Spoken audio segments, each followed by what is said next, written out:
Hello जय हिंद साथियों, स्वागत है आप सभी का सत्या एक्सेलेंट यूट्यूब चैनल पे। दोस्तों आज है 26 अक्टूबर 2021 और 26 अक्टूबर 2021 का जो इलेक्ट्रीशियन सेकेंड ईयर का जो पेपर हुआ है आज की डेट में, उसका मैं आंसर की लेके आ चुका हूं उन छात्रों के लिए जो छात्र आज के लिए एग्ज़ाम देने गए थे आज की डेट में और उनको जानकारी नहीं है कि हमने कितना सही आंसर किया और कितना गलत आंसर किया। और जिन छात्रों का अभी तक एग्ज़ाम नहीं हुआ है, सेकेंड ईयर के छात्र हैं, वो इस वीडियो को देखकर अंदाज़ा लगा सकते हैं कि किस तरह के क्वेश्चन पूछे जा रहे हैं आईटीआई एग्जाम में, तो उस तरह से तैयारी भी कर सकते हैं। और मैं इतना यहाँ पर कंफर्म कर देना चाहता हूँ कि यहाँ पर जितने आपको क्वेश्चन बताए जा रहे हैं इसमें से आपको 10 या 15 क्वेश्चन जरूर पूछे जाएंगे, क्योंकि क्वेश्चन बार बार रिपीट हो रहे हैं। तो चलिए क्वेश्चन स्टार्ट करते हैं क्वेश्चन नंबर 1 से। और यदि आप पीडीएफ भी प्राप्त करना चाहते हैं तो लिंक आपको इस वीडियो के डिस्क्रिप्शन बॉक्स में मिल जाएगा, आप पीडीएफ भी देख सकते हैं। तो चलिए क्वेश्चन 1 पे आते हैं। क्वेश्चन 1 में पूछा गया था कि कौन सी मोटर में आधी कुंडलन वाइंडिगर होती है, जैसे कि मिक्सर में या ग्राइंडर में या छत का पंखा में या वॉशिंग मशीन में। तो साथियों यहाँ पर जो होता है छत का पंखा, उसमें मोटर जो होती है वो आधी कुंडल वाइंडिगर होती है। अब इसमें जो हमारा सही दिया गया ऑप्शन नंबर सी दिया गया सीलिंग फैन में। तो जितने भी साथी सी ऑप्शन मारे होंगे उनका करेक्ट आंसर होता है। आगे बढ़ते हैं क्वेश्चन नंबर 2 पे, जिसमें पूछा गया था कि अल्टरनेटर को कैसे रेटेड किया जाता है। मतलब कि अल्टरनेटर को हम किस में रेटेड करते हैं, मतलब कि उसको केवीए में करते हैं या किलोवाट में करते हैं या मेगावाट में करते हैं या केवी में करते हैं। तो साथियों ध्यान रखिएगा, जो अल्टरनेटर होता है उसको हम करते हैं केवीए में, और जो ट्रांसफार्मर भी होता है उसको भी हम क्या करते हैं केवीए में ही होता है उसको भी। तो उसको भी ध्यान रखिएगा और इसको भी। तो ये आपका सही हो जाता है क्वेश्चन के अनुसार ऑप्शन नंबर ए बिल्कुल करेक्ट आंसर। आगे बढ़ते हैं क्वेश्चन नंबर 3 पे, जिसमें क्वेश्चन नंबर 3 में यहाँ पर पूछा जा रहा है कि यदि भार बढ़ता है तो अल्टरनेटर का टर्मिनल वोल्टेज कम हो जाता है। तो ये किसके कारण होता है, क्षेत्र प्रतिरोध के या आर्मेचर प्रतिक्रिया के या प्रेरक प्रतिक्रिया के या आर्मेचर प्रतिरोध के। तो साथियों ये जो होता है केवल आर्मेचर प्रतिरोध के कारण होता है, जो कि ऑप्शन नंबर डी आपको देखने को मिल जाता है। तो क्वेश्चन नंबर 3 का option number D correct answer हो जाता है। आगे बढ़ते हैं क्वेश्चन नंबर 4 पे, जिसमें क्वेश्चन नंबर 4 में पूछा गया था कि जो इन्वर्टर और कन्वर्टर दोनों के रूप में कार्य करता है उसका नाम क्या है, धातु दिष्टकारी या मरकरी आर्क दिष्टकारी या अर्धचालक डायोड या तुल्यकालिक कन्वर्टर। तो साथियों इसको हम बोलते हैं तुल्यकालिक कन्वर्टर, सिंक्रोनस कन्वर्टर के नाम से जाना जाता है। तो हमारा जो सही हो जाता है option number D correct answer हो जाता है, सभी लोग मिला लीजिएगा। आइए क्वेश्चन नंबर आते हैं 5 पे, जिसमें आज की डेट में क्वेश्चन नंबर 5 में यहाँ पर पूछा गया था कि सिंक्रोनस मोटर का मुख्य अनुप्रयोग कौन सा है।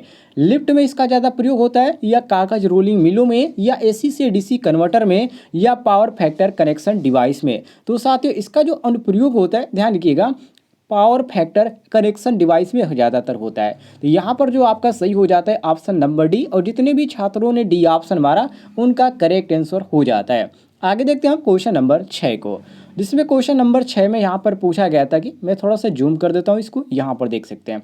इसमें पूछा गया था कि कौन से कन्वर्टर में उच्च दक्षता होती है। दक्षता का मतलब क्या, इफिशियंसी पूछ रहा है, ठीक है। तो इसमें इफिशियंसी जो होती है सबसे ज़्यादा किस में होती है, तो सबसे ज़्यादा दोस्त ध्यान रखिएगा एससीआर में होती है। किसमें, एससीआर में होती है। एससीआर जो कन्वर्टर होता है उसमें सबसे ज़्यादा इफिशियंसी होती है अर्थात दक्षता होती है। तो ये आपका सही हो जाता है option number A correct answer, मिला लीजिएगा। आगे बढ़ते हैं हम क्वेश्चन नंबर 7 पे, जिसमें क्वेश्चन नंबर 7 में यहाँ पर पूछा जा रहा है कि प्रतिकर्षण मोटर के रोटेशन की दिशा को कैसे उल्टा करना है। ब्रश अक्ष को स्थानांतरित करके या आपूर्ति टर्मिनल को आपस में बदल करके या मुख्य धुआंधार टर्मिनलों को बदलकर या कम सेटिंग वाइंडिंग टर्मिनलों को बदलकर। तो साथियों इसमें आपका सही हो जाता है ऑप्शन नंबर ए कि ब्रश अक्ष को स्थानांतरित करके। तो हमारा क्वेश्चन के अनुसार option number A correct answer हो जाता है, सभी लोग मिला लीजिएगा। आगे बढ़ते हैं हम क्वेश्चन नंबर 8 पे, जिसमें क्वेश्चन नंबर 8 में यहाँ पर पूछा गया है कि टेबल पंखे में किस मोटर का उपयोग किया जाता है। साथियों टेबल जो फैन होता है, ठीक है, जो टेबल फैन होता है उसमें जो मोटर प्रयोग की जाती है उसको बोलते हैं हम अस्थायी संधारित्र मोटर। बाकी देखिए यहाँ पर टेबल फैन में तो हम कभी यूनिवर्सल मोटर का प्रयोग नहीं करेंगे, और जो यहाँ पर आच्छादित पोल मोटर दिया गया इसका प्रयोग ज़्यादातर जो खिलौने टाइप के होते हैं मोटर, खिलौने होते हैं उसमें ज़्यादातर प्रयोग किया जाता है। और ये भंवर धारा मोटर ये तो बिल्कुल यहाँ पर नहीं किया जाएगा। तो ये आपका सही हो जाता है ऑप्शन नंबर डी बिल्कुल करेक्ट आंसर, सभी लोग मिला लीजिएगा। आगे बढ़ते हैं हम क्वेश्चन नंबर 9 पे, जिसमें क्वेश्चन नंबर 9 में पूछा जा रहा है कि स्लिप चरण मोटर का कार्य सिद्धांत क्या है, मतलब ये किस सिद्धांत पे कार्य करता है, लेंज के नियम पे या जूल के नियम पे या फैराडे के विद्युत अपघटन के नियम पे या फैराडे के विद्युत चुंबकीय प्रेरण के नियम के। तो साथियों इसमें आपका सही हो जाता है ए ऑप्शन, जो स्लिप चरण मोटर होता है ये जो कार्य करता है लेंज के नियम पे कार्य करता है, नोट कर लीजिएगा। तो ऑप्शन नंबर ए हमारा करेक्ट आंसर हो जाता है। उम्मीद है आपको जानकारी पसंद आई होगी। कोई भी यदि आपको दिक्कत होती है तो कमेंट में जरूर बताइएगा। आगे देखते हैं क्वेश्चन नंबर 10 को, जिसमें क्वेश्चन नंबर 10 में यहाँ पर पूछा गया था कि किस प्रकार के वाइंडिंग तार को सबमर्सिबल पंप मोटर्स को वाइंडिंग करने के लिए उपयोग किया जाता है, मतलब किस प्रकार का वो जो मोटर होता है। जैसे कि यहाँ पर पीवीसी कवर प्रकार का दिया गया, टेर्लिन थ्रेड प्रकार का दिया गया और सुपर यहाँ पर दिया गया सुपर एनिमल टाइप का, और यहाँ पर डबल सूती कवर्ड प्रकार का, मतलब कि ये तार के प्रकार है। अब इसमें जो प्रयोग किया जाता है वो सबमर्सिबल में कौन सा किया जाता है ये आपसे पूछा गया था। तो देखिए सबमर्सिबल में जो किया जाता है पीवीसी किया जाता है, ठीक है, पीवीसी पॉलीविनाइल क्लोराइड का ये कवर प्रकार का किया जाता है। तो ये आपका जो सही हो जाता है क्वेश्चन के अनुसार option number A correct answer हो जाता है। सभी लोग मिला लीजिएगा। अगले क्वेश्चन की ओर आते हैं, क्वेश्चन नंबर 11 पे, जिसमें क्वेश्चन नंबर 11 में यहाँ पर पूछा गया था कि 3 कलाक इंडक्शन मोटर के नो लोड टेस्ट से कौन सी हानि निर्धारित होती है, लौह हानि या ताम्र हानि या घर्षण हानि या वायु हानि। तो साथियों यहाँ पर आपका सही हो जाता है ऑप्शन नंबर ए, जिसको हम लौह हानि के नाम से जानते हैं। तो हम क्वेश्चन के अनुसार option number A correct answer मारेंगे। सभी लोग ध्यान रखिएगा, इसको हम आयरन लॉस के नाम से जानते हैं। आगे बढ़ते हैं क्वेश्चन नंबर 12 पे, जिसमें पूछा गया था, थोड़ा सा मैं जूम कर देता हूँ इसको, ये देखिए यहाँ पर पूछा गया था क्वेश्चन में कि एसी मोटर वाइंडिंग में आंतरिक ग्राउलर का उपयोग करके किस प्रकार का परीक्षण किया जाता है, ग्राउंड टेस्ट या ध्रुवता टेस्ट या निरंतरता परीक्षण या शॉर्ट सर्किट टेस्ट। तो साथियों इसके द्वारा जो किया जाता है वो केवल शॉर्ट सर्किट टेस्ट का ही प्रयोग किया जाता है, परीक्षण किया जाता है, ठीक है। तो ये आपका सही हो जाता है ऑप्शन नंबर डी, बिल्कुल करेक्ट आंसर। सभी लोग मिला लीजिएगा। आइए क्वेश्चन नंबर आते हैं हम 13 पे, जिसमें क्वेश्चन नंबर 13 में यहाँ पर पूछा गया था कि 6 पोल स्टेटर मोटर की जो विद्युत डिग्री होती है वो कितने अंश पर होती है। इसमें आपसे पूछा गया जैसे कि 360, 720 और यहाँ पर 1080 और यहाँ पर 1440 दिया गया है।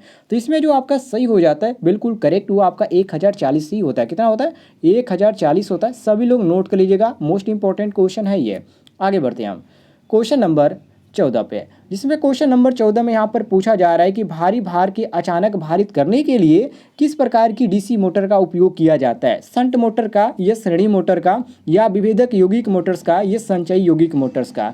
तो साथियों यहाँ पर आपका सही हो जाता है ऑप्शन नंबर डी, जिसको संचयी यौगिक मोटर्स के नाम से जानते हैं।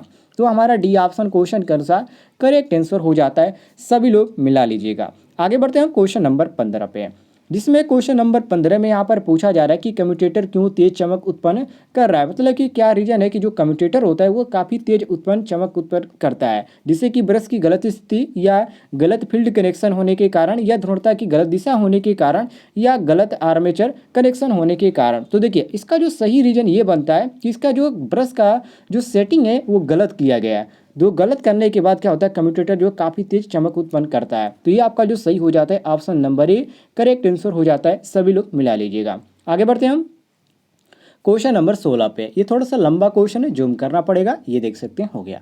इसमें पूछा गया था कि निरंतर गति ड्राइव के लिए किस प्रकार की डीसी मोटर का उपयोग किया जाता है, डीसी श्रेणी मोटर का या डीसी शंट मोटर का या differential long shunt compound motor का या differential short shunt compound motor का। तो साथियों ये आपका सही हो जाता है ऑप्शन नंबर बी, जिसको बोलते हैं डीसी शंट मोटर का। इसमें यह डीसी शंट मोटर का उपयोग किया जाता है, किस लिए? तो निरंतर गति ड्राइव के लिए, ध्यान रखिएगा। तो ये आपका सही हो जाता है ऑप्शन नंबर बी, बिल्कुल करेक्ट आंसर। आगे बढ़ते हैं हम क्वेश्चन नंबर 17 पे, जिसमें क्वेश्चन नंबर 17 में यहाँ पर पूछा गया था कि 60 और के लिए किस उपकरण का उपयोग किया जाता है ओपन सर्किट की आर्मेचर वाइंडिंग परिपथ के लिए, जैसे कि टोंक परीक्षक और यहाँ पर आंतरिक परीक्षण और यहाँ पर बाहरी ग्राउलर दिया गया और यहाँ पर डिजिटल मल्टीमीटर दिया गया। लेकिन इसमें आपका जो सही हो जाता है बाहरी ग्राउलर ही सही हो जाता है।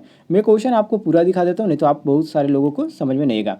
ये 60 के जो उपकरण होता है उसको चेक करने की बात कहा जा रहा है। तो इसमें आपका सी ऑप्शन सही हो जाता है, बाहरी ग्राउलर, ध्यान रखिएगा। आगे बढ़ते क्वेश्चन नंबर 18 पे, जिसमें क्वेश्चन नंबर 18 में यहाँ पर पूछा गया था कि किसी जनरेटर में आर्मेचर प्रतिक्रिया का प्रभाव क्या है? आउटपुट वोल्टेज बढ़ाता है या आउटपुट वोल्टेज कम हो जाता है या आउटपुट वोल्टेज संचालित हो जा रहा है या आउटपुट वोल्टेज शून्य हो जाएगा। डीसी जनरेटर में आर्मेचर प्रतिक्रिया का प्रभाव क्या है, ये आपसे क्वेश्चन में पूछा गया था। तो ये आपका सही हो जाता है बी, जो कि आउटपुट वोल्टेज कम हो जाता है। ये आपका सही हो जाता है ऑप्शन नंबर बी, बिल्कुल करेक्ट आंसर मिला लीजिएगा। आगे बढ़ते हैं हम क्वेश्चन नंबर 19 पे, जिसमें 19 में पूछा जा रहा है कि डीसी जनरेटर में तरंग वाइंडिंग की विशेषता क्या है। जो तरंग वाइंडिंग होती है साथियों, इसकी विशेषता ये होती है कि ये कम धारा और उच्च वोल्टेज प्रदान करती है, जो कि इसमें आपका जो सही हो जाता है option number C correct answer हो जाता है, मिला लीजिएगा।